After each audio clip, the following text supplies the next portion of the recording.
All right, we are back.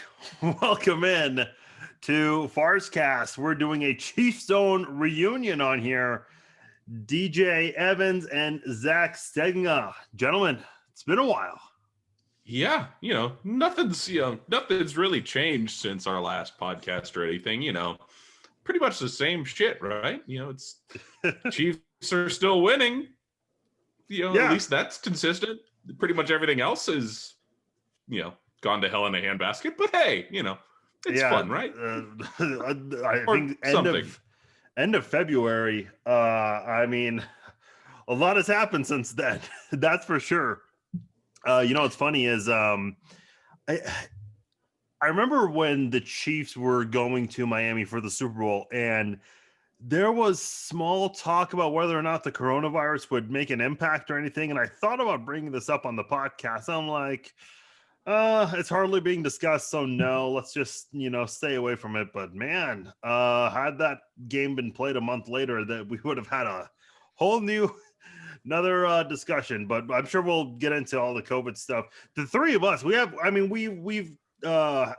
still have our group chat, and I talk to you guys individually as well, but we haven't done like an actual conversation like this in a long time. So it's been a while for sure. We were joking about this. It's like, because for those who don't know, we record on a program called Audacity.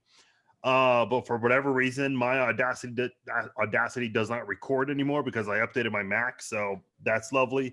So we would all record ourselves, and Zach and DJ would email me their MP3s, and I would just line it all up. We would all verbally out loud say 5, 4, 3, 2. Whereas now with Zoom, which might be one of the best things in 2020, you can record yourself and it sends you MP4 and M4A files, which is an audio and a video file, which makes it a lot easier. Yeah, would have been a lot more convenient if I knew about this sooner, but that's okay. So, how have you guys been? How's life treating you guys in 2020? It's since we last, since we last did a podcast, I guess, nothing like being in the epicenter of the COVID pandemic when it all started to go crazy. Thankfully, I got the heck out of there. And so I've been back in Kansas City since. You're talking about March. New York, just so. Yeah. You used to live in New York City. Right. And it was the weirdest week ever. Like that week between, I think it was like March 11th-ish sort of time frame. I don't know exactly what the days were, and frankly it's not material, but it went from Sunday being in church and stuff and shaking people's hands, and everybody's like, oh yeah, this COVID thing, it could be an issue, but probably not, just joking about oh well, we probably shouldn't have shaken hands, but oh darn, we did anyway. To then Monday morning, we're sitting in the office and the boss is like, yeah, that people are talking about this COVID maybe being a thing. It's probably nothing, but just keep your heads on a swivel, and if we need to do a little bit of working from home, we'll do that. Fast forward to then Thursday afternoon, we're all we've been working from home ever since, and I remember walking through Grand Central at like 3 or 4 o'clock in the afternoon, and it's just a complete ghost town. It went from New York being business as usual on Sunday to completely almost unrecognizable by Thursday afternoon. And then I got out, quickly the following week. And I gotta say, it was a little weird flying out from LaGuardia too, because normally that's a shit show. There's no other way to slice it. Like, spoiler alert, the one of the most crowded airports in the country sucks. Surprise. But I got through security there faster than I do at KCI most times when I was flying home. And it was one of those things that, like, I was almost super excited about it until I remembered why it was so easy to get through there. I was like, okay, well, yeah, it's convenient, but shit. But yeah, it's good to be back in KC, though. I'm not going to lie about that. Well, you have to be happy about that because that's such a great city. It is, man. I've really already been there like it 3 beats the hell out of New York. I've already been there 3 times if this didn't happen. You've had kind of a crazy time, DJ, you and your wife, because your wife's a nurse. Yeah, so, I remember right before St. Patrick's Day weekend, the governor in Illinois was saying, like, there was no order, but it was, please, don't go to like crowded bars, like don't do that stuff. And then the videos on Twitter And on Facebook, we're out on that Saturday. And I literally tweeted out about 20 minutes before the edict came down. I said, they're about to make the decision for us. And then the governor of Illinois said, we're shutting the bars and restaurants down for 2 weeks. And then 5 days later, we're shutting everything down for 2 weeks. And back then we were like, so, okay, 2 weeks, we'll be back to normal. That's what we thought. In my office, we're like, we'll be back to normal. Like, no, that's, and so, yeah, it's been a roller coaster. My wife is a nurse and she doesn't work on an ER floor or anything like that, but they moved her to the COVID ICU floor for about a month. And so, her protocol for coming home was get home, get in the garage, put her clothes in a garbage bag, run upstairs, take a shower, boom. And that was every day that she worked for at least 4 weeks, maybe 6 weeks. And so that it was, and I've never seen her as emotionally drained. And she's, I've been with her, we're about to celebrate our 6th wedding anniversary, but our 8th year together. I've never seen her that emotionally drained than during that time. Like, it was just, I don't know, how could you not be? Yeah, I can't imagine. It's so crazy because it's like one of those things where you look back and it's always talked about, where were you when 9/11 happened? Where were you when you heard so and so passed away or died or whatever? And this is like another one of those things. It's like the night when Tom Hanks and his wife announced that they have it was the same night the NBA announced that they're postponing everything.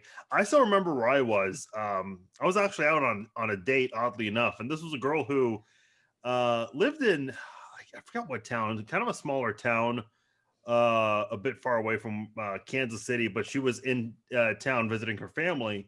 So we figured, hey, why not? This would be a good time to go out. But in the back of my mind, I was like, is it really a good time to be going out on dates right now? And we went to a bar in Prairie Fire. I mean, there was maybe total of 5 people there, not including the employees. And the topic came up where we're talking about the whole COVID situation. And she's a teacher. And she goes, if I get it, I get it. It's one of those, hey, no big deal. It's just the virus. And I remember she stepped away. I don't remember where she went. I think she went to use the restroom or something. And so I checked my phone for a moment, and I got a text from my mom. She goes, Tom Hanks has the virus, and so does his wife, and the NBA is postponing their season. I was like, oh, shit, this is real. Like, I'll say, when America's dad goes down, shit gets real. I still remember driving home and I turn on the radio. I'm listening to, I have Sirius XM, so I'm switching through all these national channels like ESPN Radio, Mad Dog Sports. I'm like, I saw on Twitter, I saw everyone's reactions to everything, but it's like, is this really happening at the same time too? Like, you're trying to get confirmation from, a national media outlet too, and you don't even know what to think. And I just remember driving home thinking, is it even safe to be out? Not just, with the virus, but it's like a lot of people, people went to gun stores and they emptied all the shelves, getting bullets, everything. And I remember going to the grocery store the next day. I'm like, I better get what I need right now because it's not going to be here in a couple of hours. And while I'm doing that, my brother texted me and told me the NHL is postponing. And I was just crushed. It was obvious it was going to happen, but man, I'm a huge Vegas Golden Knights fan, and I was just crushed when hockey was taken away like that. That's why I was so ecstatic when the season came back. And props to the NHL for finishing for doing their season the way they started and they finished. The NBA is close to finishing as well, but man, to think that something like this really put the world on hold. I still remember in Europe, all these soccer leagues were on hold. And then eventually all these NCAA tournament, the conference tournaments and the NCAA tournaments, you're like, this is about to happen, isn't it? And yeah, sure enough, here we are. Yeah, I remember, it was, the Big 12 tournament got canceled. Like, KU had the early game, and I was like, had it lined up, ready to go on my side screen at work. Hope my boss doesn't listen to this, but at that point, we were already working from home anyway. Right. But we were doing it from the office, so that was a longer story, not worth telling. But had it lined up, ready to go, and then next thing you know, like an hour before tip, it's just like, oh yeah, not gonna happen. And it's like, is it gonna happen anytime soon? And then all of a sudden, obviously we know now that no, nothing's gonna happen soon. And it's been, it's still a bummer. I still will contend that Kansas could have won the tournament this year, and we'll never know. Damn it. I saw them live a year ago, about a year ago, and they look good. They look really good. Man, that's a weird thing to think about. Now that you mention it, it's like shit. Basically, around a year ago would have been. Like, I saw them in December at the first time I was ever at the Sprint Center. Mm-hmm. I saw them right before the Chiefs game. They played Denver in the snow, so that's the game I went to. So I think they were playing the Kansas City college team. Oh, UMKC. UMKC. Yeah. I'm trying to think. Realistically, it's already been almost a year since I went and saw him at the Garden playing against, Duke, which it feels like a lifetime ago. Seriously, like this has been the longest, 6-7 months that I can remember. Like, this is ridiculous. It's been a year since I actually met you, Farzin. The first time. Oh yeah, that's right. Yeah, we met a few people at Johnny's. Yeah. So that's actually the last time I've been to Johnny's. Really? Okay. Yeah, it's just crazy how fast time has gone during all this. It's like, and it's like, what do you do with your time? I have not been on an airplane at all, other than New Year's Day flying back from Vegas. So it's just, and I've had to cancel a few trips here and there. It's like, what do you even do at this point? You just don't know. Like, should you on if you have to? Yeah. A lot of people are doing that, but it's no middle seats. Well, see, here's what I've heard. I now this is with Southwest. Right. They, instead of doing your A 1 through 30, B 31 through 60, whatever, they just do 10 at a time. And the first few seats are closed off. And I guess the logic to that is they don't want, because there are always people who are just standing, waiting to get through. And I guess, when people are standing, there can be a cough that just gets out. Well, now, when you do it 10 at a time, that thing should never occur. But I don't know, man. Shouldn't, but still does, because people are dumb and don't know how to get on airplanes efficiently. But that's a different discussion. That's a very good point. I've only traveled, I guess, realistically twice. I flew to Denver for a buddy's bachelor party, and we just went up into the mountains. So the flight was the only non-social distancing bit. We were otherwise relatively responsible as you get for bachelor parties. Let's be fair. Well, it's and then sad, the other man. was flying to New York, which was, I remember I was so thrown off landing in New York the second time, because they finished a bunch of renovations at LaGuardia, and I'm sitting there thinking to myself, like, damn, at least they got the renovations done ahead of schedule. This is great. And then I realized it's like, no, Zach, they didn't finish it ahead of schedule at all. They finished it right on time. You've just been gone a long time. Yep. Ridiculous. No, I haven't been to court in 7 months. Which, for those of you listening at home, he's a lawyer. He belongs in court. That's right. That's a good point. No one has the money to 7 months. sue anyone right now, do they? No, they do, but some because do, for sure. personal injury attorneys, we front that, but 7 months. 7 months since I've been in a courtroom. So how long were you down? Because I know for a while there, a lot of courts were just literally shut down, like no case hearings whatsoever. How long was that down for you? We're still not going to courtrooms. Like, I still. Well, not in courtrooms, but you're at least still hearing cases. So what they're doing is, for cases in litigation, they have they've done Zoom. So we're doing Zoom hearings, which for a plaintiff. So is the bailiff in charge of the mute button, or how's that work? The judge is, I think, or somebody close to the judge. So they mute everybody, and then you have to unmute yourself. And then you have to, like, I've done the silly thing where I've got my jeans on, but I put on the white shirt with the tie and the suit jacket. And once you don't stand up, it looks like you're dressed for court. But exactly, it's it's weird. I mean, but it's great for plaintiffs lawyers because we don't bill for time. We're a contingency fee law firm, so we get paid at the end of the case. So it doesn't matter how much time we spend. Like, we're not billing anybody for the time.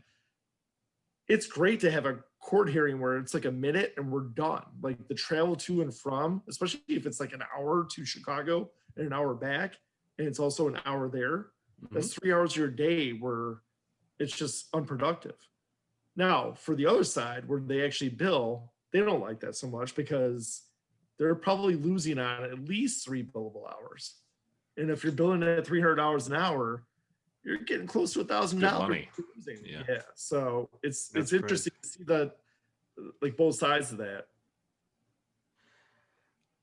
It's just so crazy to me. And there are some business, and Zach, I know you can attest to this. There are some businesses not even, going back. I saw someone write something on Facebook that they're going back to work for the first time in a long time. I mean, going back to the office, I'm sure people are working from home, obviously, but it's like, I mean, there are some people where, you can't really do your job remotely. You actually have to physically be there, which, that's another unfortunate thing that's just that people are dealing with nowadays. I mean, even all these, what's funny in Kansas, and I'm sure other states are doing it as well. Kansas was voting whether or not schools should start on time with students in classes doing face-to-face, learning and everything. And obviously it has to do with the pandemic, and they're voting on Zoom. It's like, there's obviously if you're not even going to vote face-to-face, that seems like you've already made your decision.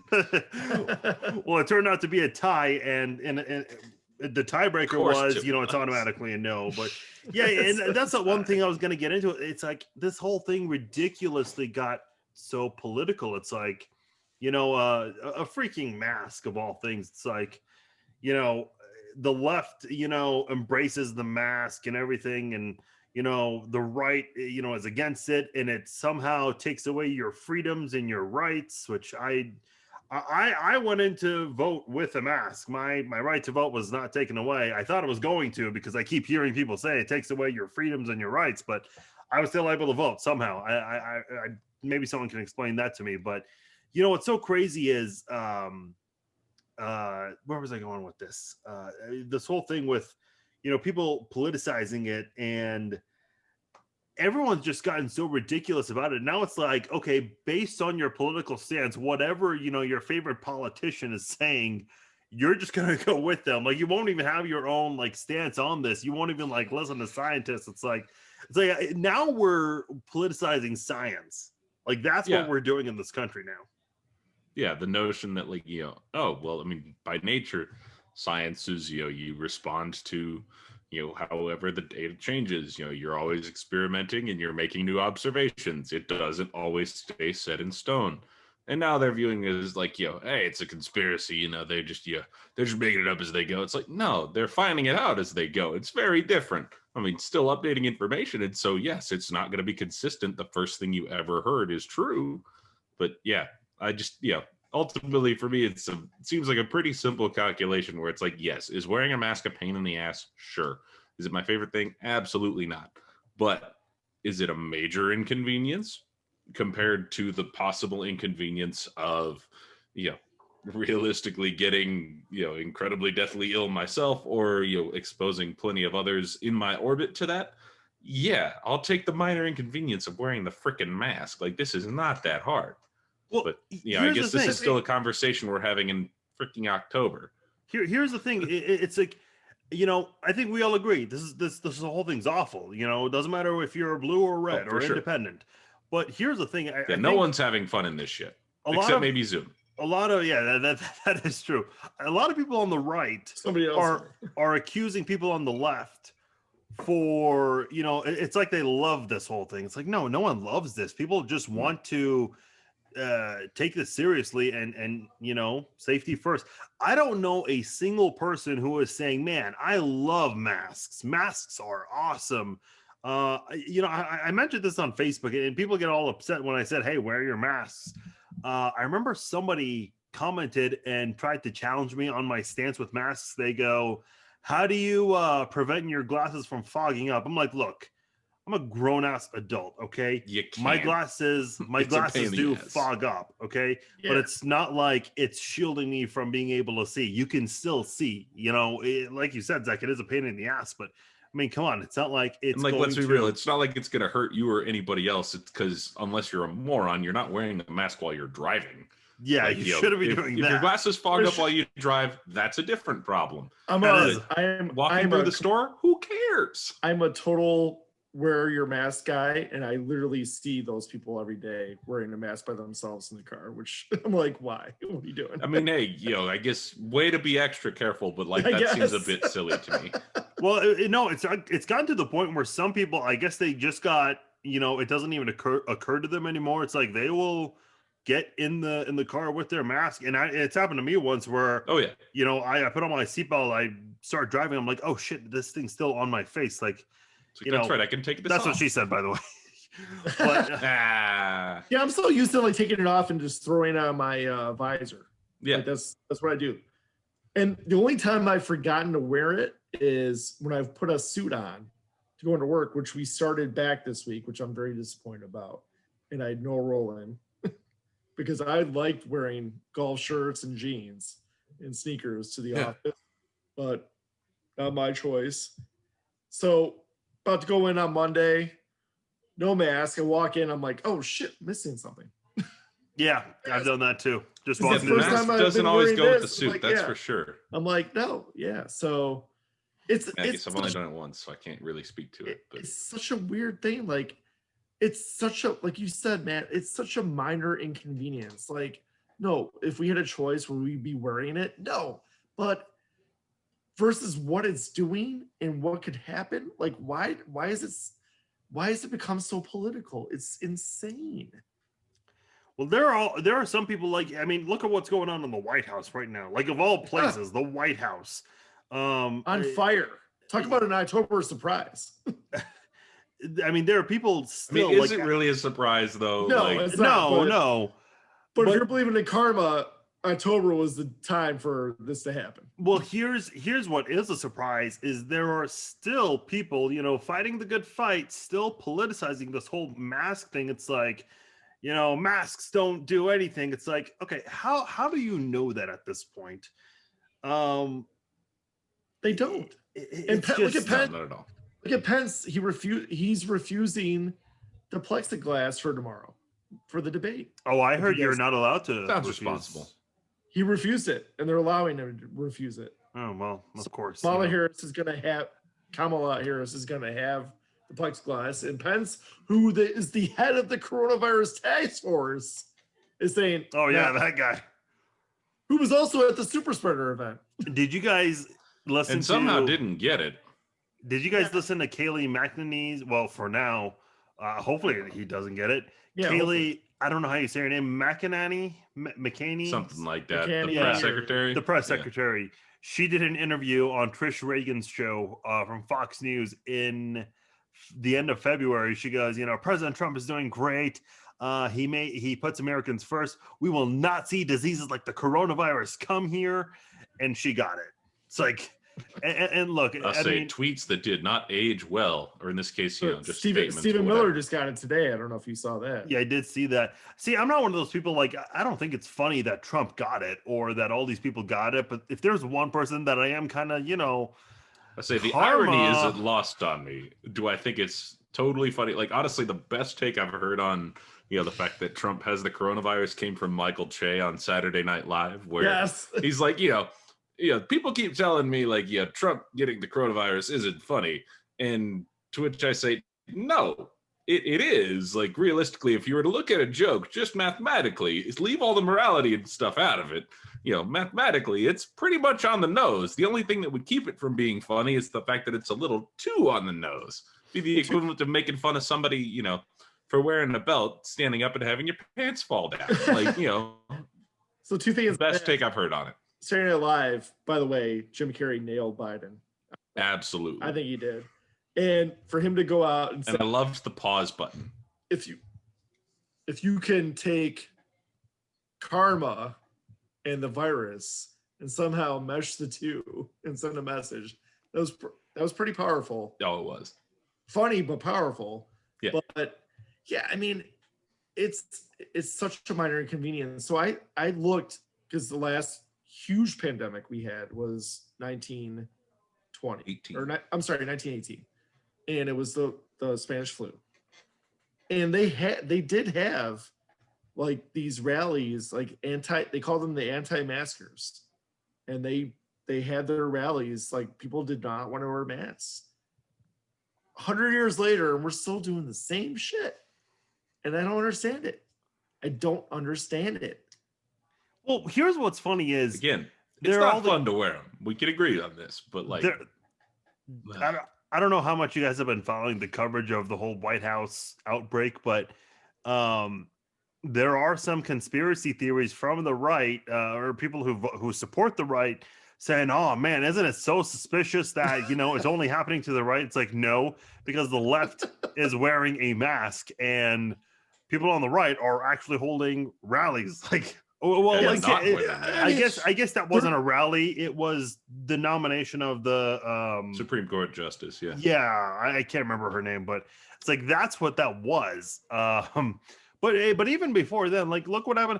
I remember watching the debate, and Trump was saying, "Oh, we haven't had any issues yet," and every single person on Twitter, even people from the right, were saying, "What about Herman Cain?" It's like, kind of forgot about that one. The timing was a little coincidental, where Herman Cain got the virus like 2 weeks after he was at the rally. Yeah, just kind of right within the same general incubation period as the doctors say. Like, it's like science might be, I don't know, right?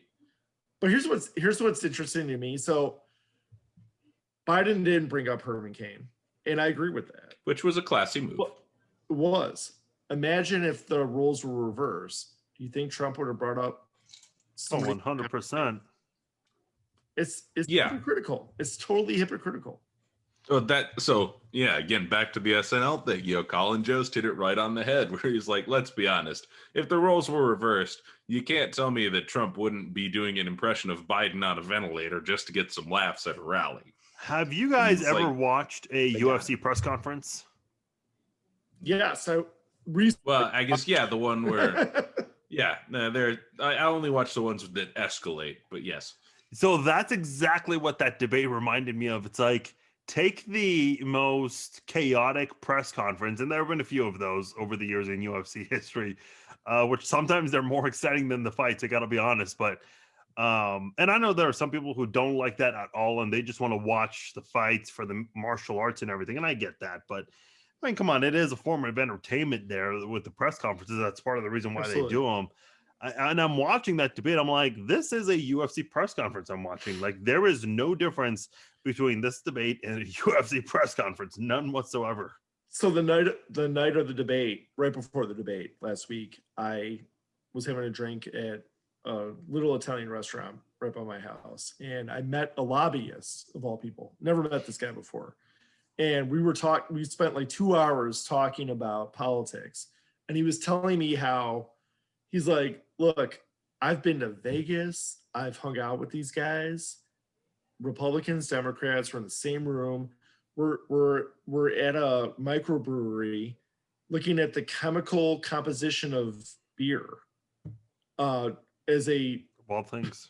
Yeah, just to like hang out. And they're all friends. And then he's like, and then after that, they're on TV like, this guy fucking sucks. This guy fucking sucks. I'm like, it sounds like the WWF. He's like, it is. It's the WWF. That's what it is.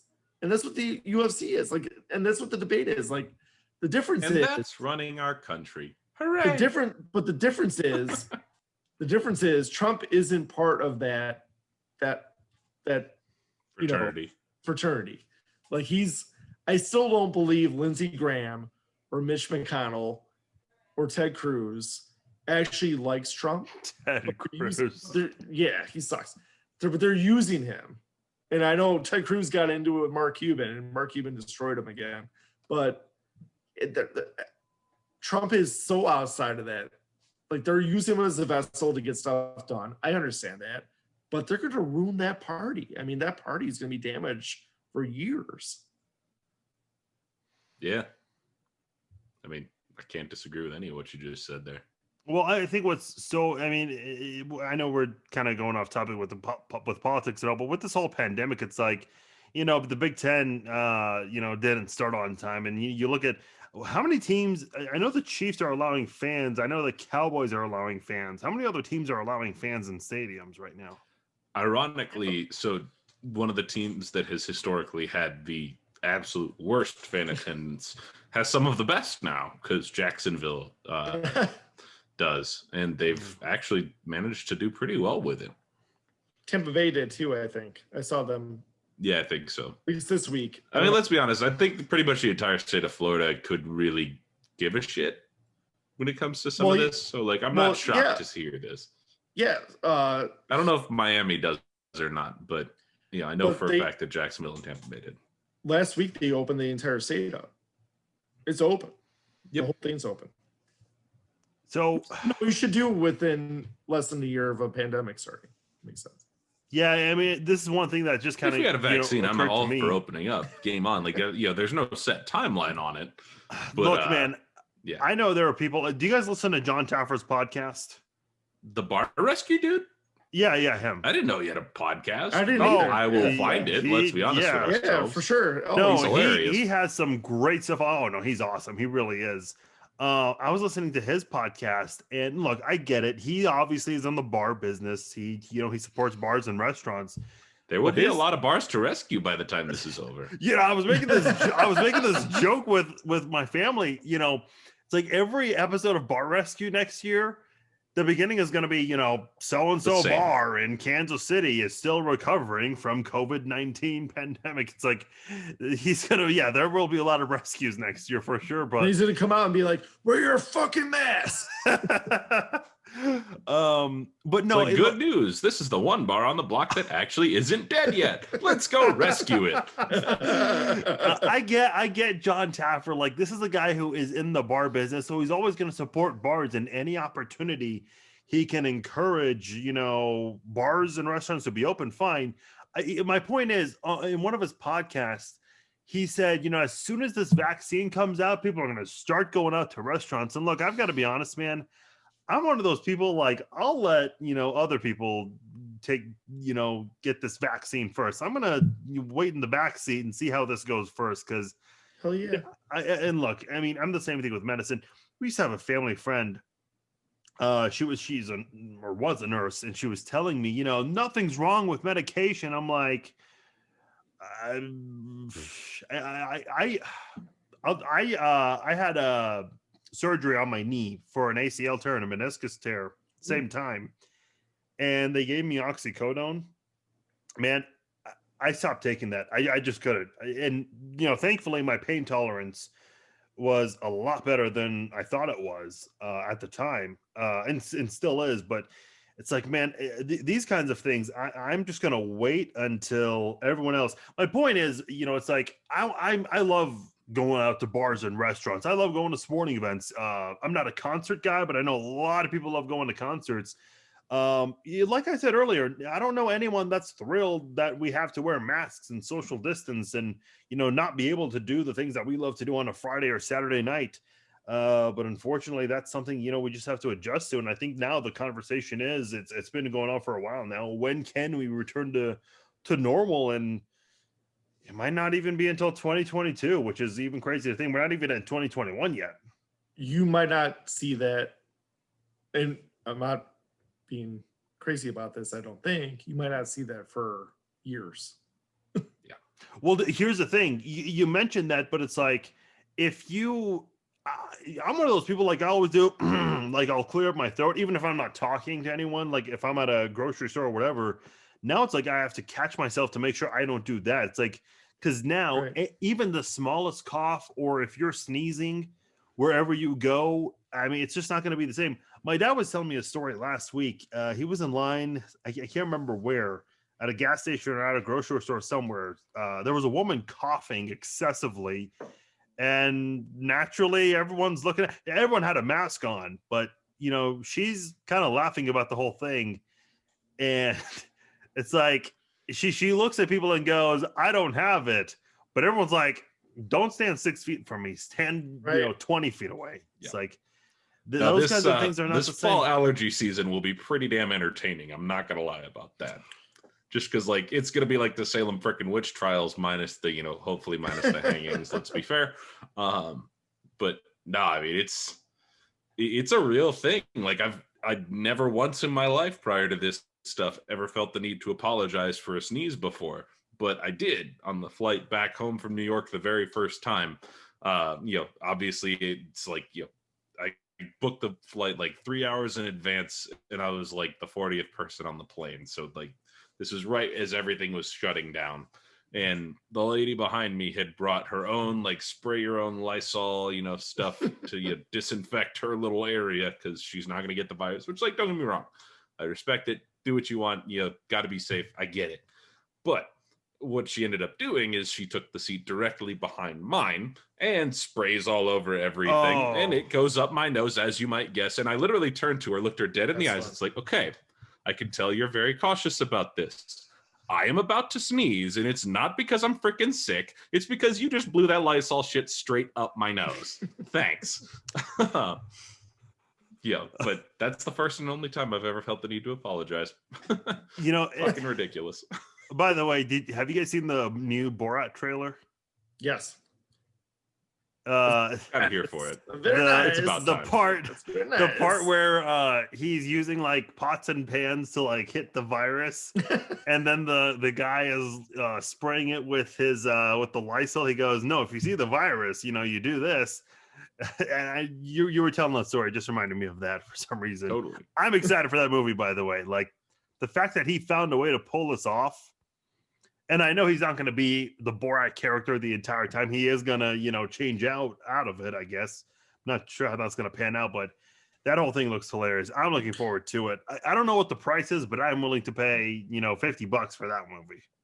That's it. That would get my money. Is there a price? I think they can kick rocks on the Mulan for $30, but Oh, do you just have to have Amazon Prime? Like that's the price? Oh, yeah. Okay. Yeah. Well, all right. It's Amazon Prime. Yep. Well played, Amazon. And it comes right before the election, I think. Yeah, the 23rd. I thought it was going to be like Mulan on Disney. Which did not get my money. I'm pretty sure they said Pence is part of it. So yes, he is. He has like a Trump blow up doll. And by the way, there is a Twitter account for this whole thing. It's called Republic of Kazakhstan. Oh yeah, I did see that. He was tweeting during the debate, and somebody reported one of his tweets about he reported. Oh, guys, talk. Let me find this. Yeah, man, really I'm a huge fan of Borat. I was actually watching. Totally. I'm watching like the old Ali G clips just to kind of get ready for it. Back in the day, that's what that's how I knew him. Honestly, I remember, man, like I feel so bad for so many of these comics though, because like it's got to be hard to satirize 2020 just because like, I mean, shoot, I was watching the South Park pandemic special last week, which like highly recommend, by the way, separate discussion. But like, I was sitting there thinking to myself like, okay, wait a minute. Like, one of the hallmarks of South Park was that it was like always completely absurd and off the wall and like way over the top. And like, they kind of can't do that anymore because 2020 is just drunk off its ass. I found, it's impossible to satirize. I found the tweet they apparently made them delete because it's not available anymore during the debate. Do you mind if I? Yeah, sure. Go ahead. Do. I'll do the voice if I can do it.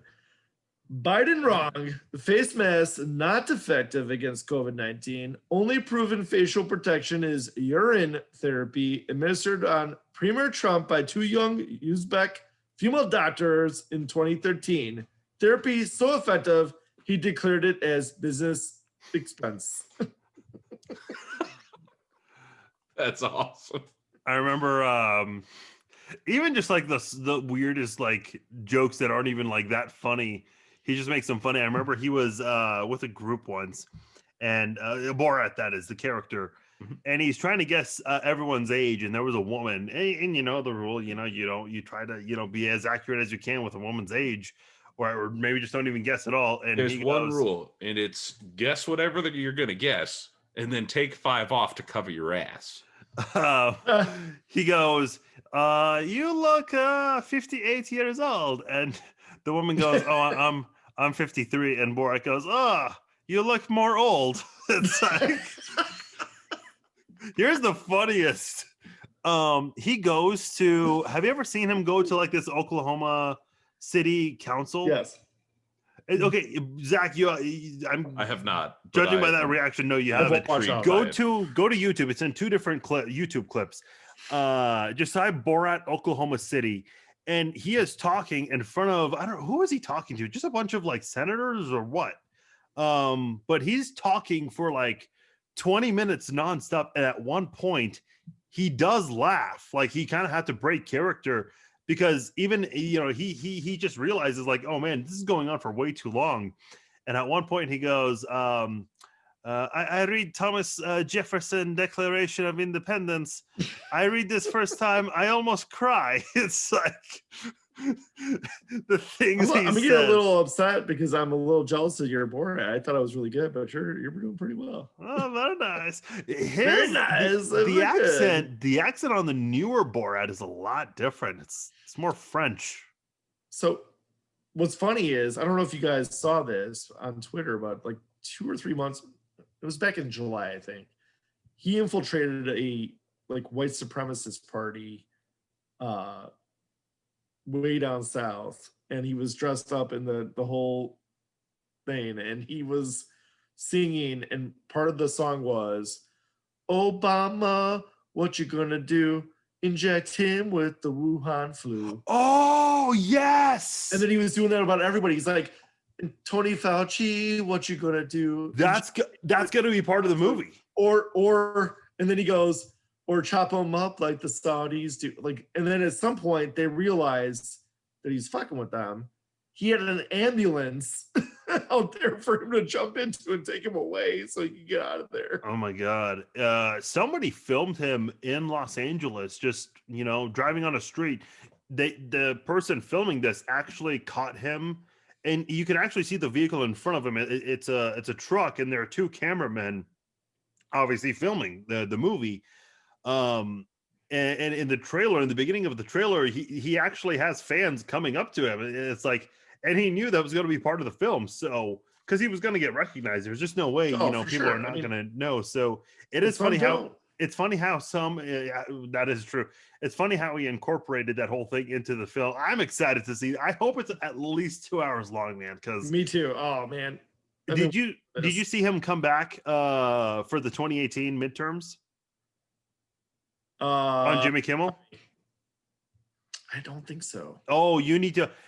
So he brought back the Borat character twice on Jimmy Kimmel. Once was to promote one of his films, which I don't think did very well, and then another was he actually did an actual bit where he was just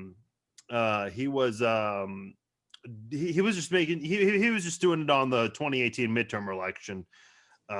So you need to check that out if you haven't. This was back when, like, kids from Mexico were being locked up in cages, and he actually interviewed someone that thought that was a great thing. So that kind of thing. I remember a long time ago on the Ali G show, he interviewed a Republican. I don't remember his name, and I think he was running for either senator or governor. I can't remember. But he actually goes out in campaigns with him. They go door to door, knocking on people's door or stopping whoever they can, in the streets. And at one point, they're talking to a lady, and he goes, he is a powerful like a Stalin. If you vote for him, you will have a happy days. If you do not vote for him, you will be sorry.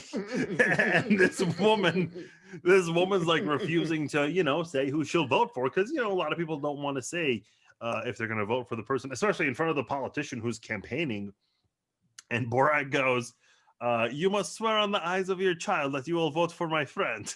And at one point, he compared him to Stalin. He actually made a very, pretty negative comment about Jewish people. I guess Borat, Sacha Baron Cohen baited him into saying that. But when that came out, he destroyed that man's political career. Like, he actually had to quit politics, and he got back into it. It's happening again. he got back into it 5 years later, and he was on a debate stage for his hometown, and in the comments section, everyone is making references from the Ali G show, making fun of the guy, because it's like no one's forgotten about this guy. The fact that he pulled off a second movie is insane. Apparently, that one of the things that they've been talking about is that it's going to happen again. Like somebody's career might be in jeopardy. Well, did you see Who Was America? Yes. Oh my God, that was he great. Destroyed some careers there. Yes, Zach, have you seen that? I have not. But clearly, I have some catching up to do. Oh my God, he had like 3 or 4 different characters. That was like 2 years ago, I want to say, right? His interview, 2 years ago. His interview with Bernie Sanders was probably the best interview that he did on that show. It is funny, like some of the people he interviewed back then, like he interviewed Newt Gingrich on the Ali G show, which no one knew who the hell he was back then, and he tried to run for president a few years ago. But I'm looking forward to that. I'm excited he's making a comeback.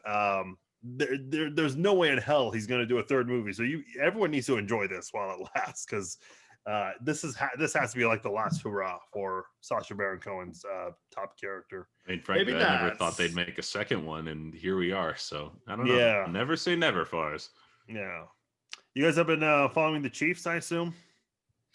Oh yeah, there is some football being played. Thank God. Did they play yesterday? Yeah, Monday night. Well, we played about a half. Yeah, about a half. Oh man, that first half. People were freaking out. Yeah, look, I mean, it's hard to keep calm with this football team for whatever reason. Look, they've won 13 straight in a row. They're like that's a franchise record right there. In fact, they're now adding on to the franchise record. But the thing about this football team, you got to keep in mind. I guess we're also the first franchise in NFL history to go 4-0 4 years in a row. They were talking about yesterday. That's kind of neat. The thing about this team is they don't only team to win back-to-back Monday Night Football games too. Oh, that's right. I never thought. When's the last time someone played back-to-back Monday Night Football games? I don't think. Does that even happen? Probably not. Not. But the thing is, it's just this team. Look at the 13 games they've won in a row. Have they played 4 good quarters of football in those 13 games? No. Even the Super Bowl, they didn't play that great, and they've won 13 in a row, including all their playoff games. So I don't know what it is, man. This team doesn't play its best football, and they play really good. Everyone thinks they're the best team in the NFL. So that's the crazy part about this team. And look, thank God you have, the best quarterback, the best receiver, the best tight end, the best right tackle, maybe even the best left tackle. You just have so many weapons everywhere across the offense, and some great playmakers on defense too. And you're 4-0, you're reigning champions. A lot of people are wondering, the Ravens and the Patriots, probably the 2 best teams in the AFC. I know you still have the Bills to play, but if you can beat the Bills, you might have a chance to go all the way. Yeah, I mean, I think that the AFC's ours to lose at this point. I mean, don't get me wrong, the Bills are a damn good team, and Josh Allen is not the Josh Allen we've seen in the past.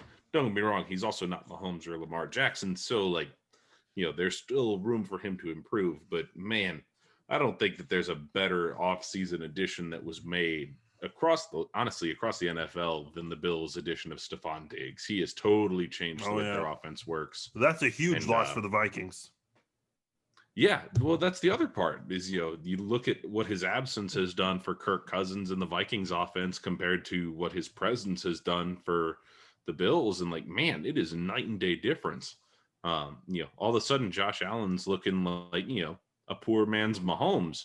And I say that kind of lightly, but kind of not, because he definitely can sling it. And Stephon Diggs can sure go up and get it wherever he needs to. So they make me a little nervous. I'm not going to lie. Do I think that, we're still going to ultimately walk away with the top seed in the AFC? I do. But I don't know. I think that that's going to be a tough one. And honestly, much as it pains me to say, I feel like, the Raiders are going to come to play. Yeah, don't get me wrong. I'm not a believer in Derek Carr, but I don't know. I didn't think the Chargers would take us to the wire either, and they did. Well, it's a trap game, right? No, he doesn't get to have it. But Darren Waller can have it, and a lot of their defensive players can have it, and that's enough. Oh, also that running back, he does not suck. No, he's good. It's a trap game for us because it's easy to look to the next game, which is the bigger game for us. Because if we get through the Raiders and the Bills, what's left at that point? Like, what are we worried about to get to that number 1 seed? Because everybody's talking about going undefeated. Like, I don't give a shit about that. I don't care. Like, Super Bowls. Who cares if you're undefeated? Yes, just get the number 1 seed, get that bye week, which might be like 3 bye weeks by the time we're done with COVID. Get that bye week and beat the teams you have to beat. But this is the toughest part of our schedule, in my opinion. With the Chiefs, the way they've been playing, the OGs out there, you guys are really young. The OGs out there will get this. Vanessa Williams, you saved the best for last. And that's what we do. Like, we get out there, we play like shit sometimes. Like, our first halves, like, are kind of like it. Like, last night, this is what really cracks me up about the way the Chiefs are now. And so my wife, you guys know her on Twitter as Lauren RN or whatever her handle is. She's a huge Chiefs fan since like 2016, since we went to the first game together. And we're watching the game yesterday. And, close game is 6-3. And she is going crazy. She's like, we're going to lose. We're going to lose. We're going to lose. And I'm like, I'm only, which 2 years ago, I would have been throwing my phone. Alex Smith is quarterback. I'd be throwing my phone and be like, we're going to lose. This sucks.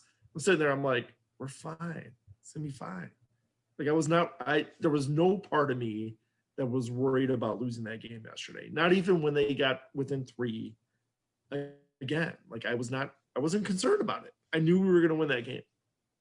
Yeah, there's this Mahomes kid. I guess he's pretty good, and it's been, I said this multiple times on the old podcast, but like, truly, when you have a quarterback like him, you're never out of a game.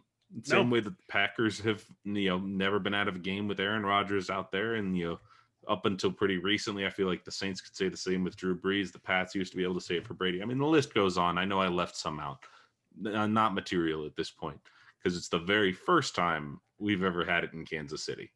Much as I loved Trent Green, we've never had that guy. Or I guess maybe Len Dawson was that guy, but like, let's be honest, my parents were probably too young to remember that. So like, not exactly the most, relevant of, references there. So it's kind of nice to finally have that in KC and have him locked up for, what is it, 12 years now to come? 12 years.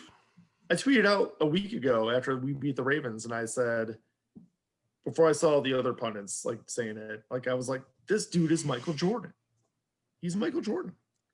He kind of might be. And he basically said in his tweet that he didn't play well, but hey, defense, like, and he didn't play well, and he still threw 2 touchdowns. Well, that's what we keep saying. We keep saying, this team isn't playing well. They haven't played their best football. And I don't mean to, repeat what I just said, but that's the scary part about this football team is they're not playing their best football. And I don't know if that's like an Andy Reid thing where he does maybe hold back, because he does tend to do that. And he is going to unleash when he needs to. And, I think he's not wanting to put so much on film for the Bills, because that is a really big game. Yeah, that's a great point. I think the problem is, though, that's where that was my criticism of Reid last year, where he maybe gets a little too complacent, and that's when teams are able to make a comeback. But he's been able to learn from his mistakes. He definitely, during this winning streak right now, you can tell he is a much different coach than the last time he's lost a football game. I'd say he's a better coach right now in the last 2 years than he was in the previous however many years he was coach. I think part of it's experience and part of it That's is, what I'm saying. Generational talent's kind of nice. But what I'm saying is he's learned so much from being in like back-to-back AFC championship games. He's been in a Super Bowl. He's been down in all 3 playoff games last season. Like, that type of experience, to learn that, even as like a trial attorney, like, you don't know shit when you're a trial attorney until you're actually in a trial, and like have that experience. I think that puts him in a position where he can be like, look, we're playing the Patriots, but we're not really playing the Patriots. We're playing a Patriots team with Hoyer and Brian Hoyer. Yeah, no Sony Michel. Why would you show your hand to any other team at that point? Yeah, and I guess that's why maybe it felt so frustrating watching that game, because it's like, man, this is Brian Hoyer we're playing right now, and we're not really. I know Jared Stidham came in, but you're not really doing a whole lot. But neither here nor there. They found a way to get it done, which really that's all that matters at the end of the day. It sure is, though. I was very frustrated by the fact that, we had numbers in the run game on a lot of different occasions, and they were able to blow it up. Like, the offensive line's got to get that figured out, because if they're able to stop our running attack with Clyde Edwards-Helaire with what is it, like 5 guys in the box or something, and they are able to drop the rest back, that's a problem, and that's a blueprint that can be followed if we're not careful. And realistically, that's something that makes me nervous about the Bills, because good luck finding a better defensive front in all of football at the moment. Hold on one second. Can you guys see this right now? Yes. Next question, Doug Kine, followed by Dan Roach. Bill, was it clear on the field that that's what Tony Corrente called, that it was forward progress? Because, at least from what we could hear, there was never an announcement made on that play. Yeah, well, ask Tony what he called. I don't know. But it was clear to you before the Chiefs came out to punt that it was a forward progress call and not that it was down on the sack? I just answered this question. I feel like I'm asking a different question. No, you're not. I'm giving you the same answer. Okay. And that reporter's like, Same okay, question, all right. different words. I was just having this conversation with someone on Twitter. It's like, hey, listen, I've been to press conferences. Okay. I've been to several. If I ever had to cover like Bill Belichick, I could not hold a straight face. I would just burst out loud laughing. It's like, I don't know how all those people don't do it. I remember last off season, I can't remember where it was, but Belichick was talking to the Boston media, and it was more like, they're kind of like around him. So you can see, depending, which camera you're watching, you can see like other reporters in the background. And I remember I think it was Mike Reese of ESPN. I could be wrong, but there was one reporter asking this like long, elaborate question. And he's so enthusiastic about this question. And he goes, I don't remember what the question was, but he's expecting a long, elaborate answer from Belichick, and he just gives like a 2-word answer. It's like, I've always wondered what it's like to just cover Belichick. I could watch that clip all day. Like, that is so fun. I woke up this morning to that, and I watched it 15 times, and I laughed every time. It's hilarious.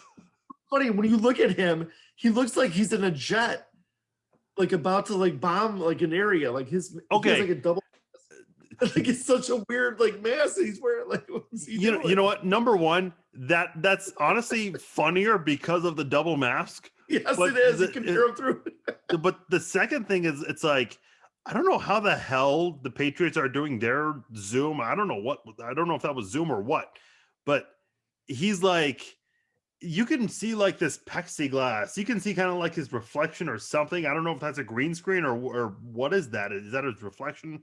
The Patriots have answered that question. The Patriots have a really horrible setup, whereas the Chiefs, they just make it look like they've done this for years. I mean, I'm sure every team has, had their struggles with this as they go on. Like, if you listen to the Chiefs pressers on Zoom, you'll hear a reporter, they're talking while they're still on mute. It's like, that happens. But this whole thing with the Patriots, I mean, that looks very, very rudimentary. I don't know what to call that. I don't know, but I'm still always gonna, find it funny whenever Belichick's doing pressers, because, like, say what you want about the guy, and don't get me wrong, I think his cheating and other scandals certainly would mar his legacy just a touch. But God, he is fantastic with the media. I just find it hilarious because, like, let's be honest. I mean, Farz, you've lived in the world obviously a lot more than I have, but how often are you not sitting there in some of those pressers and you hear some of the questions people ask? You're like, what the hell? Yeah, What there are are you thinking? Like, Well, what what do do you? you That. Like, what do you don't give me what do you that ask what do you ask Belichick? Like even the good questions out there, he doesn't open up about. Which look, I get. That's fair. He's a secretive guy, but it's like with him, it's like he makes every question sound like a dumb question. Do you guys get the feeling at this point that the media is also like the media in Boston is also fucking with them?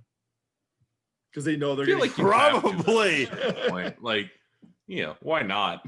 like, come on, why would you ask know, that follow-up question? You knew you were gonna get that answer. Yeah. Well, maybe You it's really his think first. he's gonna Hey, give you more? there are probably people. It's their first day on the job. You never know sometimes, but no, it's like it is kind of interesting. I don't know any media people in Boston. Damon Amendola, who goes by DA, he used to work for 610 in KC, and I know he was in Boston for a bit. He was the very first guest on my Chiefs podcast. That was years ago, 2007. Any relation to the other Amendola that's out there in Boston? Oh no, I don't think. I think it's Amendolora. Now that I say that, but neither here nor there. I've always wanted to talk to somebody about what it's like to be in a Belichick press conference, because when Charlie Weiss was in Kansas, and obviously he knows Belichick better than anybody, Weiss made a comment. Weiss is so weird, man. He will do 45-minute press conference, or at least he did at KU. It's like this guy loves talking to the media, and it makes sense. He has his own radio show now on Sirius XM's NFL channel, but it's like really. What's that?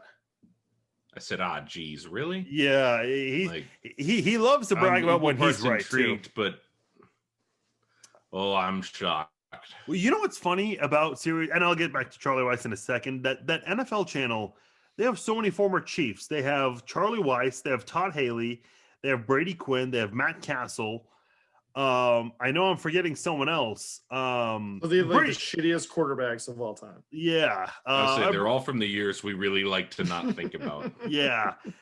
Brady Quinn's actually a really good analyst. Tell me at least they have the good. Debo show, right? Say that again? Like, I mean, I feel like at this rate, they better have the Debo show, right? Like, just have that show with Dwayne Bowe hosting it that's guaranteed to go off the rails. I'd be kind of here for it, actually. I think it'd be kind of funny. But Weiss, then again, Charlie Weiss made a comment saying that Belichick does have a sense of humor. He just doesn't like to show it to people he doesn't know, which I have no reason to not believe that. But if I could interview 5 people in the world, Belichick would be one of them. And I don't even give a shit about, asking football questions. I don't even want to talk football. I want to know what's his favorite movie. Okay. I want to know, what are the top 5 songs on his iPhone? Actually, he probably doesn't use an iPhone. He's probably still use one of those Sony Walkmans or whatever. iPod Shuffle. Yeah, iPod Shuffle or a Zune. My favorite movie is None of Your Business. Who directed that? I already answered that question, Matt. I want to get to know how does he like his burger to be cooked? I want to know those kinds of things. I'd have a beer Belichick. with the guy for sure. I would hope it's medium rare, or at least medium. I'd be disappointed. I prefer it raw. I really just want to talk to the guy. Nothing sports related. I just want to there has to be someone that's going to do an interview with him one day that will ask those kinds of questions. I mean, it is kind of funny how when he's on a beach somewhere. It's funny how he just gives those answers, and it's like there has to be somebody in Boston, like a Patriots fan out there, that will watch every single press conference religiously just for the sole purpose to create like a montage of all the great responses to reporters. I hope someone's doing that. I'm sure it's already out there somewhere. I mean, yeah, there are some, but I guess they're from years past. I'm saying one that it gets updated once a year at least. You know what I mean? Yeah, just the Belichick, highlight reel. Yeah, he just has no emotion. I mean, do you guys watch The Football Life with him? It was a 2-part thing. I've not seen that. Yeah, no difference. He likes to fish. I think he fished with Jimmy Johnson. He doesn't have emotion. It's a weird thing. I mean, It's- it makes for a some people heck don't of a have it. successful football coach, I suppose. I just can't imagine, like, someone in his family like hugging him and telling him that they love him. It's like, how does he respond to that kind of Like, thing? All right, that's enough. Yes. That's enough. I shall respond good. positively because I feel like that's what you want. We just hugged. We just hugged last year. That is enough physical contact for today. Thank you. Well, I remember when Peyton Manning was with the Broncos, the Patriots had a huge come from behind win, and he actually cracked a smile, in the post game press conference. That was like a huge deal. That was like the storyline after the game. It's like, yeah, why wouldn't it be? He smiled, guys. Front page of USA Today. Belichick smiled. Don't know what he said, but he smiled when he said it. I was there. He's a character, man. Like, he truly is. Listen, I know everyone hates him. I do too.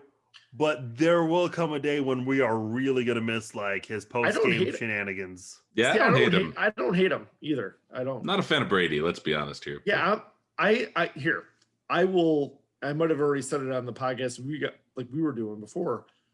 I think the credit for those Super Bowls should be 75% Belichick and 25% Brady. I do agree. I mean, look, it was small sample size before. I mean, let's see how this season goes. But he won 11 games with Matt Castle, and the whole playoff thing.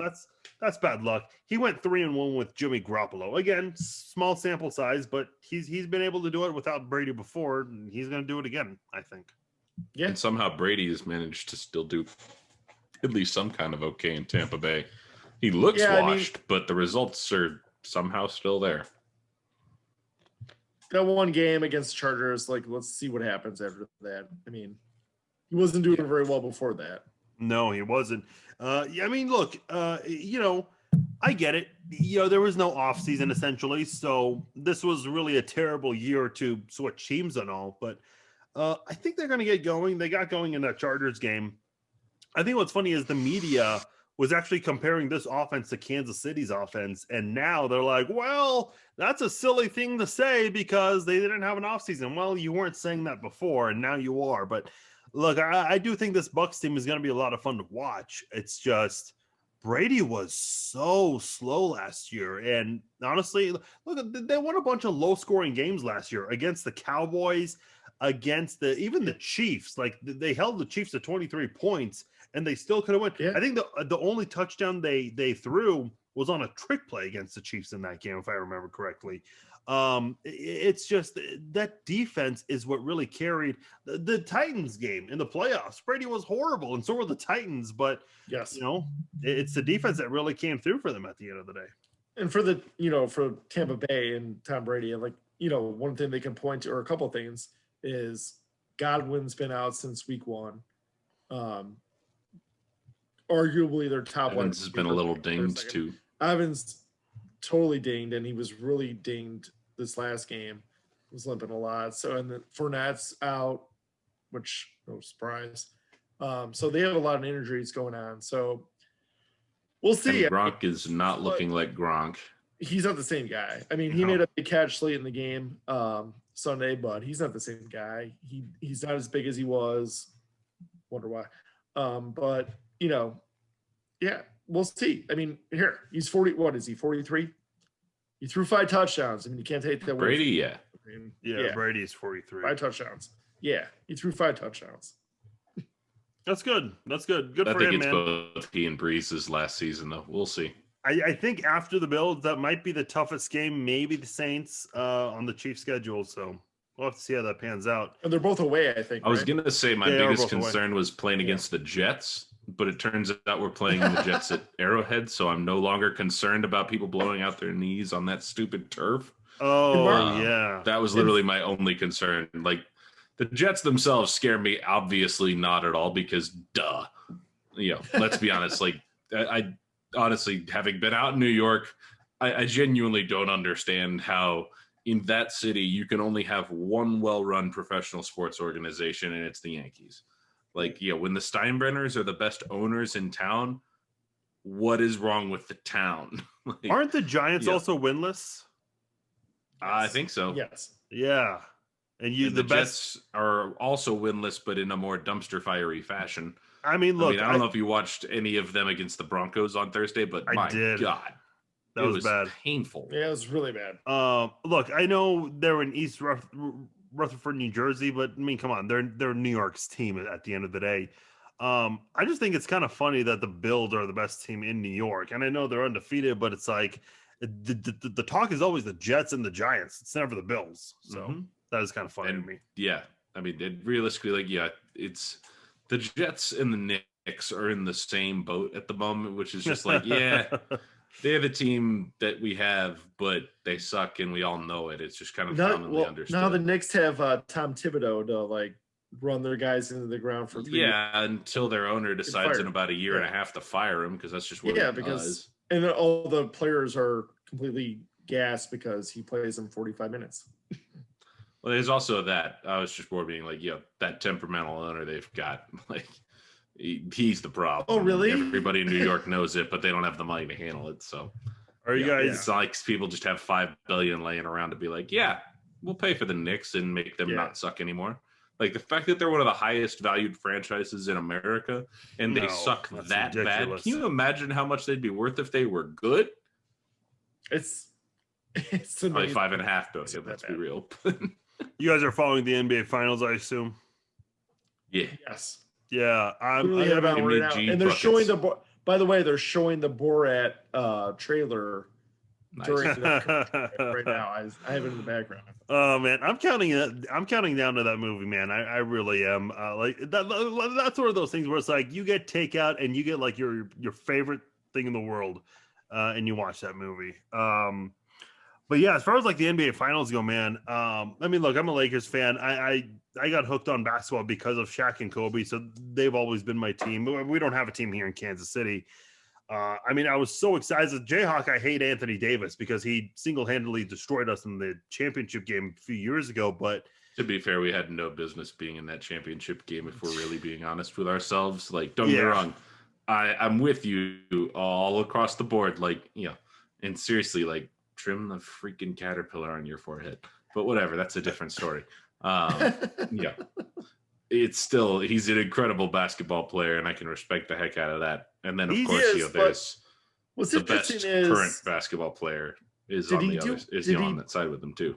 Yeah, did he do anything with New Orleans?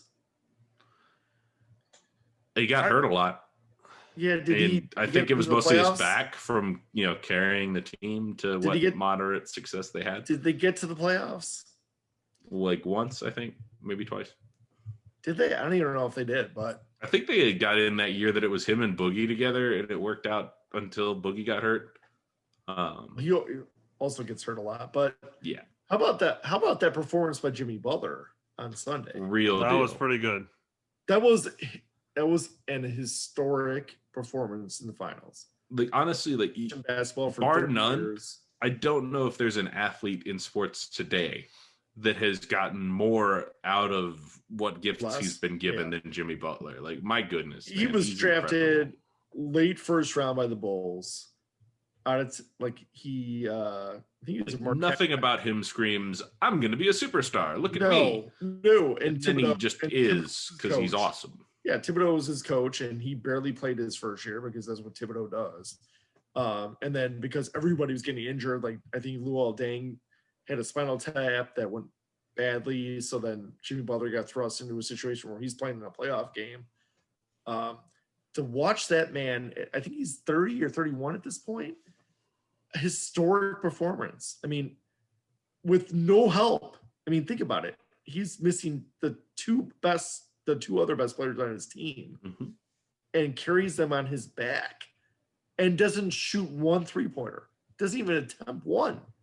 Plays the post game like it's 90s basketball. I mean, it was crazy to watch in that. Now sitting there like an old guy. I'm like, yeah, that's the way you do it. That's the way you do it. And he did it going up against the other player in recent memory who has just put a team on his back in LeBron James. Like that's to be truly kind of doing what LeBron does against LeBron is pretty damn impressive. I'm not gonna lie. I really hope LeBron wins, man. Yeah, I mean, he's going to. Like, I think we all know that. I'm not saying that it's just gonna because I'm a happen. Lakers fan. I just think, listen, this guy, I think he takes a lot more shit than he really truly deserves. Look, this guy, with the exception of last year, he played in 9 or 8 consecutive NBA finals. And you think about NBA seasons, And that was not with good teams. It's not like some of them were. the Miami Heat were pretty good. With Chris Bosh. But my Cavs point there too. being like, he also Dwayne Wade. carried, the Cavs that year that Yes, he Kyrie did. got hurt. Like He did. where you've got Kevin Love as your next best, which don't get me wrong, he's not terrible, but He like was he's not great either. Zach, but no, hold on. But when LeBron here, let me just say this. So he left the Cleveland Cavaliers to go to Miami to join with Chris Bosh and Dwayne Wade. Mhm. Dwayne Wade's a Hall of Famer for sure. Where Chris he learned how to win. Could have been. Bosh Yeah. could have been, but at the time he was a star. Chris Bosh is a Hall of really gooder. He might have been a Hall of Yeah. Famer. He might still be, but injuries saddled his career. But then he had some issue with his chest or something. I forget exactly what it was. Really I sad. think he had blood clots. Yeah.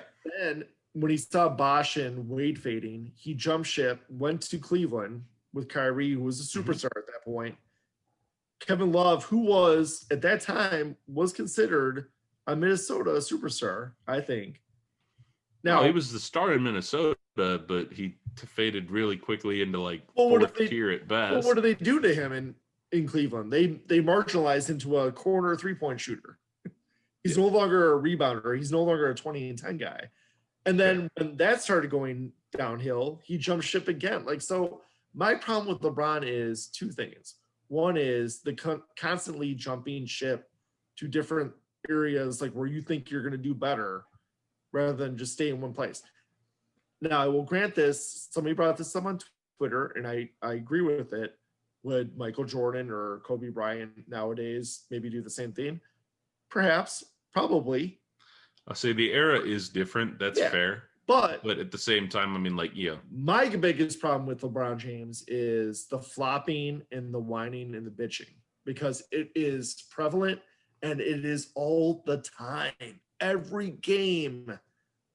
So I guess you're not a James Harden fan either, huh? I'm not. No, absolutely not. I can't. No, that's part of the game that I'm really not a fan of. I'll give you that. I hate the flopping. And LeBron is a master flopper. He's the master flopper. And for being like literally the guy who, like, let's be honest, from a physical standpoint, dude could hang in the 90s for damn sure. Like, he is built well enough that he could have hung with anybody and he'd have been running through freaking Bill Lambier's bitch ass. Pardon my French. But I stand behind that comment. Don't pardon any of that. Love it. He'd be able to. But yeah, it is a bit of a shame that he's wasting some of that. Or I guess, I think it's just the way the game's evolved, but I don't like it. That's for what I said the other day, like on Sunday when, LeBron was like talking shit with Jimmy Butler. I'm like, LeBron's bigger than Jimmy Butler, but I don't know if I had to pick a fight in an octagon. And Farzin, I know you're the expert on the octagon. The reach is still a thing, man. I think I would not bet against Jimmy Butler. That dude is crazy. Like, he will fuck your shit up. He's a scrapper for sure, but you can't bet against reach. Come on now. Yeah, reach is a big deal. Here's the thing: everyone will always talk about size. There's this UFC fighter, Zach. You know who I'm talking about? Colby Covington. I don't know why. I know what you're talking about. I don't know why. I had this weird dream that you got Yes. into a fight with him and you were actually beating him up in like a WWE fight. He keeps calling out LeBron, and it's like, Yes, he is. he's what, like 5'10", maybe 5'9". I'm 5'11". I'm not saying I could take him or anything. Where but LeBron could literally just stick his palm out, like palm the guy's head like they do in the cartoons and just watch him go swinging away. Well, and what's being able to reach. LeBron? Yeah, that. LeBron is what, 6'9" or 6'8"? 6'9", 6'8". Probably Okay, 6'10" you wingspan. You still have to learn how to fight, okay? Tamba fair. Hali was trying to do jujitsu with Henner Gracie, who, he's twice Henner's size. And this is an old video. It doesn't exist anymore, unfortunately. But Henner was able to, put him on his back immediately. You know, Was that the guy who taught Tamba how to hand fight and made him like honestly even better as a pass rusher? Okay. Yes. That's so there's a fighter, Brian Ortega, who is about to fight in a couple of weeks. That is the same coach, Henry Gracie. Okay. I mean, that's a legendary Gracie family. So yeah, that's the guy who Tamba's worked with for a very long time now. And that's actually helped him with football, which is pretty cool to see how that's helped him. But that's actually how I learned about Henry Gracie. I was just typing Tamba Hali on YouTube and that came up. So that was pretty cool. And how many times did Mike Tyson fight guys that were taller and had longer reach than him? Oh, Isn't he fighting again soon or something? Like, or did he already do that? I don't know, Leon It Spinks, was supposed to happen Spinks, recently, but I think they pushed it back because of the pandemic. It's like November, I think now. Yes, now November. And if you look it up, who is he going against? So I forget. Some 52-year-old. Yeah, okay, right. They're both in their 50s. And that's when Nate Robinson was going to be on the undercard. I remember seeing that, thinking like, And here's the little squirt who could jump up, through the gym and win dunk contests is also going to be in the octagon. Go figure. What's silly about it is like now the boxing commission came out and said, we don't want them to actually. They didn't say this, but they don't want them to actually fight. They want to show their skills. Like, why would you pay money to watch that? I'm sorry, boxing is still about punching the other man in his face. Yeah.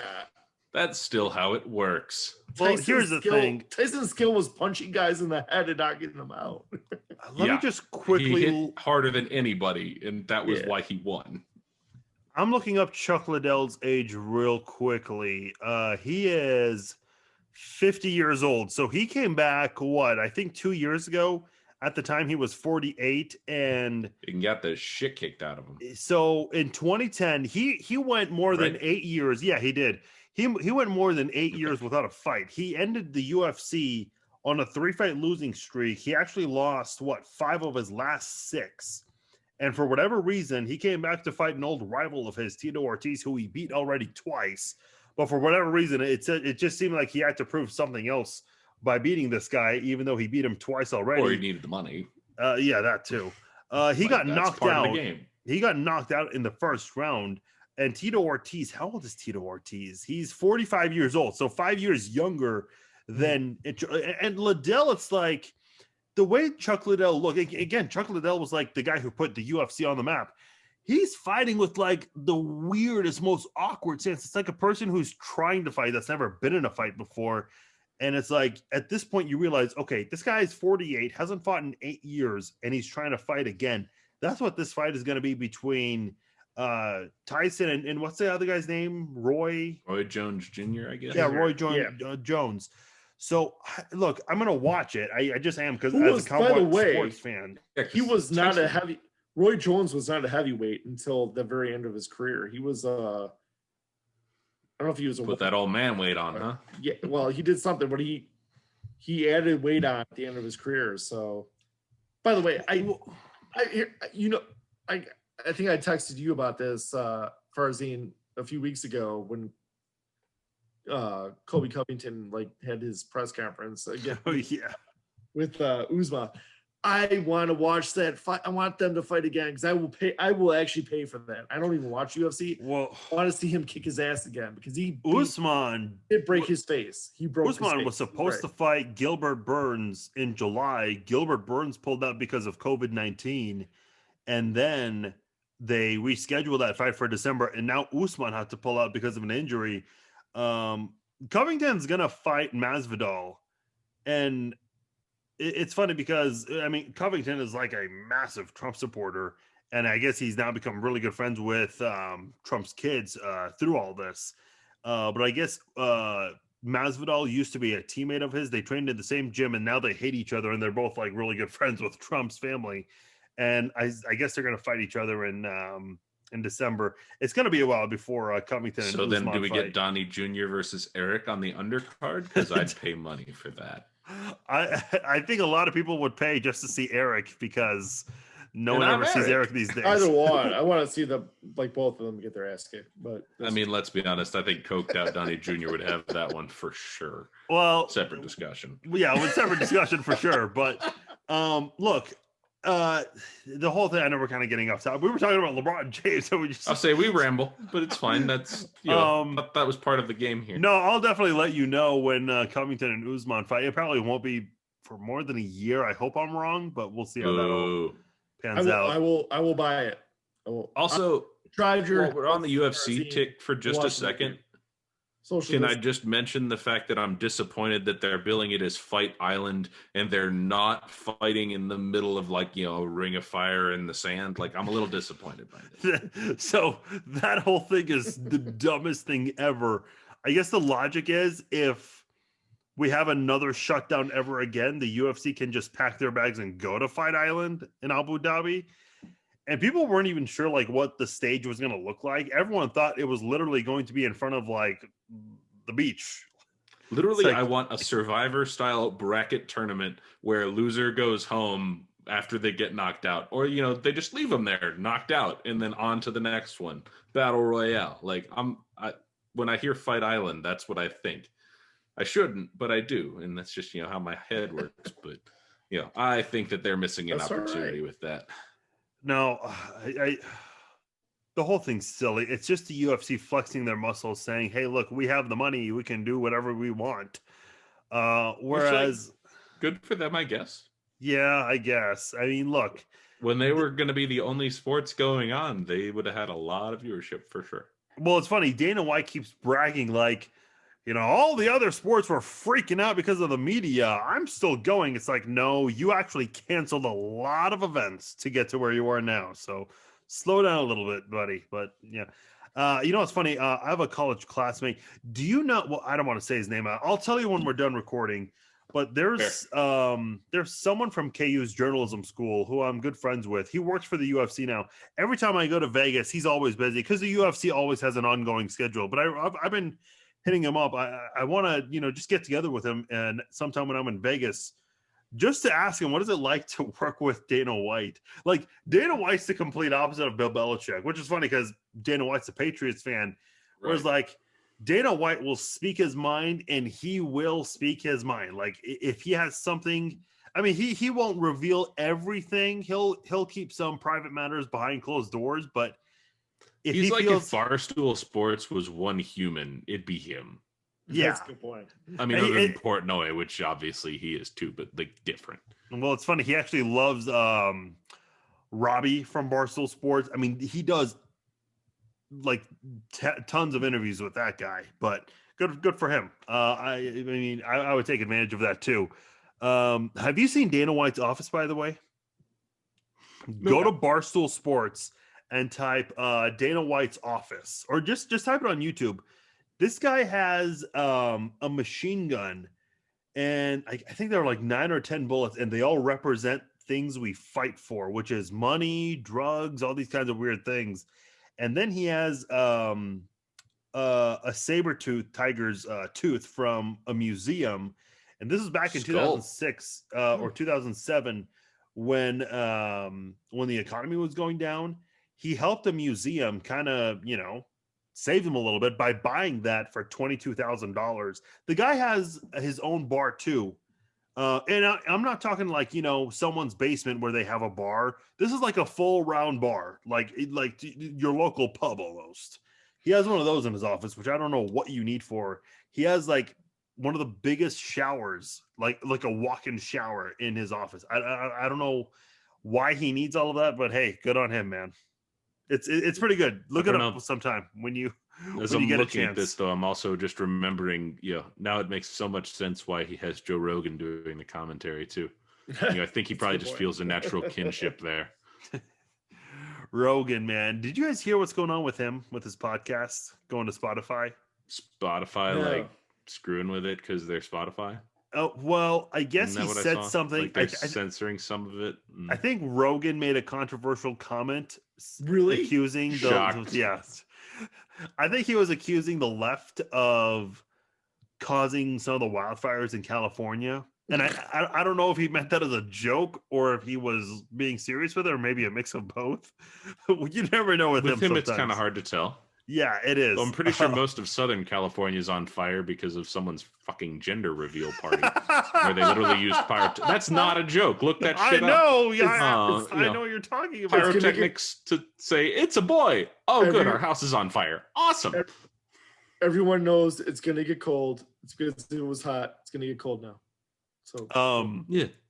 Where was I going winter with is a this? thing except for in California, or specifically Southern California. So yeah, I guess Spotify, and I'll be honest, I've not listened to Rogan in a while. I used to think he was really good with his commentary, but he said some weird stuff lately. I don't know about so much his commentary, but I like the fact that he brings on guests that for the most part are generally intelligent. Every once in a while you get some dumb in there, but I like the fact that regardless of their viewpoint, he lets them talk and explain in more than just a single soundbite, which I think is a little rare. I think the long form is really the win here. I don't know how much is him, how much is the long form, and his willingness to just entertain ideas. But I think, aspect of it. See, because of that, I think Spotify is like trying to get him to tone it down a bit. And you're seeing this with Facebook deleting posts here and there. Twitter's doing the same thing. Either that or they flag these posts. And I guess Spotify's trying to maybe make him more. They just wanted to tread lightly, I guess. I don't know, which is not Joe Rogan's style at all. And I say it's distinctly not his thing. Well, yeah, it's a big contract to be exclusively on Spotify, which is funny because a lot of people were bummed out about the comment section because there are always some hilarious things in the comment section for Rogan's JRE clips. But yeah, I don't know if he's really going to make it to Spotify. I'm not sure if that's going to happen at this point. But anyway, he'll do just fine no matter what happens.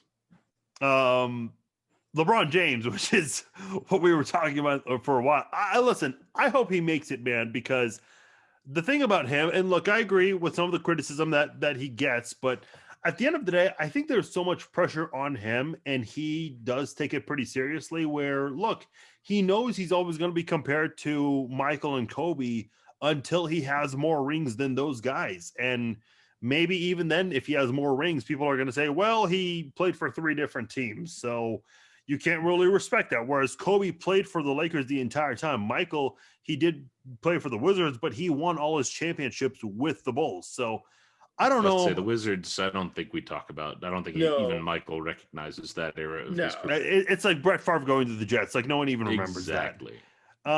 Listen, man, I hope he gets it done. No, yeah, for sure you remember that. I hope he gets it done. He was actually good there. The thing about LeBron is just a lot of people are saying, now that he has Anthony Davis, he's no longer the best player, or at least in the finals. Anthony Davis, in my opinion, has had the better performance so far. But look, it's still always going to be LeBron who gets talked about at the end of the day. So look, I hope he wins this finals, and I hope he can tie or at least pass Michael, because I'd love to see him kind of just silence a lot of those critics. I don't think he's going to pass him. Can I ask you guys 2 questions? Sure. You asked one. That's one question. I'm asking 2. One is... Wait, is that one for each of us or 2 for... both of you. Both 2 questions. So the first question is, do you think if there was no pandemic, the Heat would be in the finals right now? Because I think the Lakers would be. And the second one is, if the Heat win, is it fair to say there's an asterisk element to it because of the long layoff and helping a 35-year-old basketball player have like 4 months off in the middle of a season and not having to go through the grind? Okay, look, the whole would they be here if there wasn't a pandemic? I don't know, man. We can't. I understand, you can talk about home court and all that stuff. Look, it is what it is to me. If the Heat win, do they get an asterisk? No, man.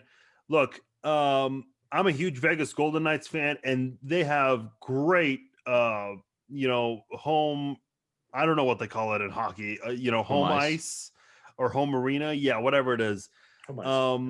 And they obviously didn't have that. You just gotta adjust to these kinds of things. There's no asterisk here, man. If you win, you win. It's baseball has a shortened season, and whoever wins, they deserve it. Everyone has had to adjust to these things. It's not just one team that's had to adjust to it. Whereas, it's unfair to all the others. It's an even playing field at the end of the day. So no, man, whoever wins this, they earned it, in my opinion. Yeah, I think that, I'm in the same kind of boat there where, I mean, realistically, they all did play by the same, rules and stuff. And like, obviously, there are certainly some injury, I guess ramifications based on the layoff that are very reasonable. I mean, I totally understand that mentality, but when you look at all that went into this bubble thing and like the mental toughness that it really takes to come back from that layoff and dealing with the fact that there's a global pandemic and like plenty of other unrest going on, and still be able to essentially block that out, whether it's truly blocking it out or at least managing to compartmentalize it effectively enough to still achieve your ultimate end goal. I mean, you look at what the Bucks did, for example. They came into the bubble and kind of let it go. I mean, it was kind of disappointing there. Everybody thought that they were it was going to be Lakers and Bucks, and no, not at all, because they didn't have it. They just whether it was mental toughness or otherwise, it doesn't actually matter. And the Heat, on the flip side of it, definitely had that in spades, and so I don't think they get an asterisk at all. I mean, I think that the only sports asterisks I would apply in this COVID situation are, if someone were to be hitting 400 in baseball, like that gets an asterisk because it's over a smaller sample size than, when Teddy Williams did it. That's a little different, but for the most part, I think that, it's obviously, while there's less games and they're under weirder circumstances, I think that, for the most part, I think the season counts just as good as any. Yeah, until someone goes and wins a Super Bowl, like, say, playing the hypothetical game here, say, we go to the Super Bowl against doesn't matter who, Mahomes goes down with COVID right before the big game and can't play. That's an asterisk if we lose. That's different. But here, I mean, I could foresee us winning the Super Bowl this year, and people saying that's an asterisk because there were no fans, and like, you guys benefited because we definitely benefit with a lack of fans as Kansas freaking City. Come on now.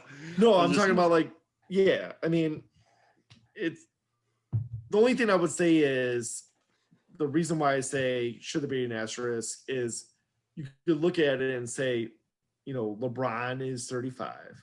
And did it help him to have 3 months off or 4 months off? See, I think that like that amount of time, like I think it's versus his 20s, like it's definitely rest, and that's good and a benefit. But I think that with it also is like time off isn't always great. Like you get into a rhythm, and then like you come back out. That is a good point. 3 months later, and you're just off it because you're also playing now in an empty gym that is realistically built primarily for AAU tournaments and college tournaments, not so much NBA ball. Not that it's really that different, but at the same time, it kind of is, just because of the size. And, they always talk about, like, especially when they're playing, the college basketball tournaments in particular, where like, if you're playing that in a football field, when you're shooting, it's just a little different, whether it's roof height or otherwise, doesn't matter. It's just, a different environment that takes some adjusting. And I think that that's, it's really just a testament to whoever wins was able to adjust better. Look, I mean, we're in a pandemic, but whether it was a pandemic or not, fans are going to find something to complain about, whether it's the refs or, this team, in a best of 7 series, they got more home games than the other team that lost, or injuries. You kind of mentioned Mahomes. Look, I mean, if it were to happen, and I know, COVID's not an injury per se, but you get what I mean. It's not. The thing is, it's just fans are always going to find something to complain about.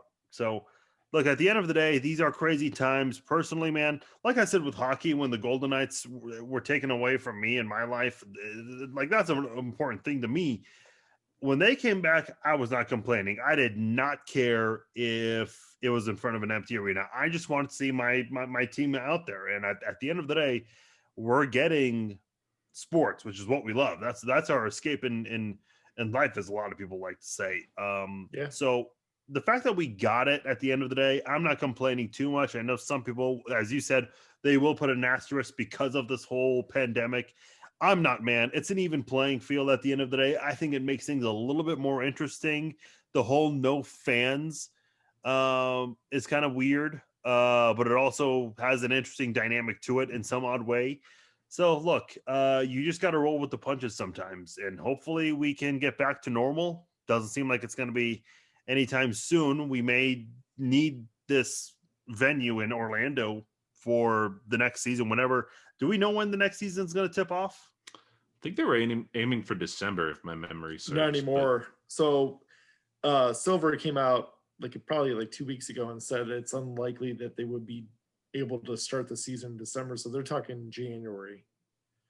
Okay, so around that time then. But he's also talking about doing an 82 game schedule, and that makes me think, well, you gotta at some point you have to do another shortened schedule to get back to where you were at. Because look, the NBA and the NHL, as great as those sports are, and I don't know a lot of people care for hockey, but those sports cannot compete with the NFL. You just can't. I'm sorry.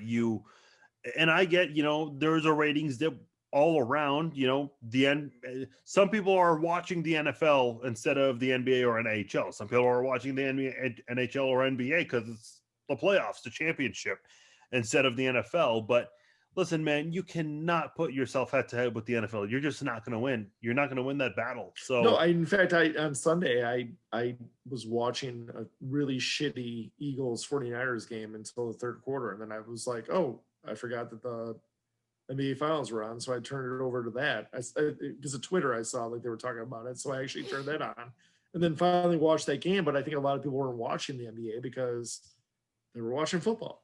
Yeah. They got to do a shortened schedule at some point. I don't know what hockey's going to do, but they've got to return. I mean, you cannot have your championships going up against the NFL. But that's just my thought. Hopefully they fix that. I think they probably know it. Yeah, we'll see how that all pans out. This has been a crazy year, man. 2020. Monday Night Football, we had game updates. I don't know when was the last time you saw that for a Monday night game, but it happened. That's a good point. There is a category for hurricane called Delta because they ran out of real names. Yeah, we're going into Greek letters now. Greek letters. It's about to hit Yucatan Peninsula, I think, in Mexico, and then it's going to hit Louisiana by Friday. Of course, it's going to do that because it's 2020. Yeah. When I saw some meme going around earlier today where, I guess they're, over in Egypt, they've exhumed some mummy and they were opening up, the sarcophagus or whatever. And they're like, guys, it's 2020. Do we really need to be taking this kind of risk right now? I've watched movies. It's no other year would people like that be their first reaction. But at this point, I think, everybody's like, all right, 2020, go home. You're drunk. I think that we're all looking forward to New Year's for darn sure. It's going to be interesting years.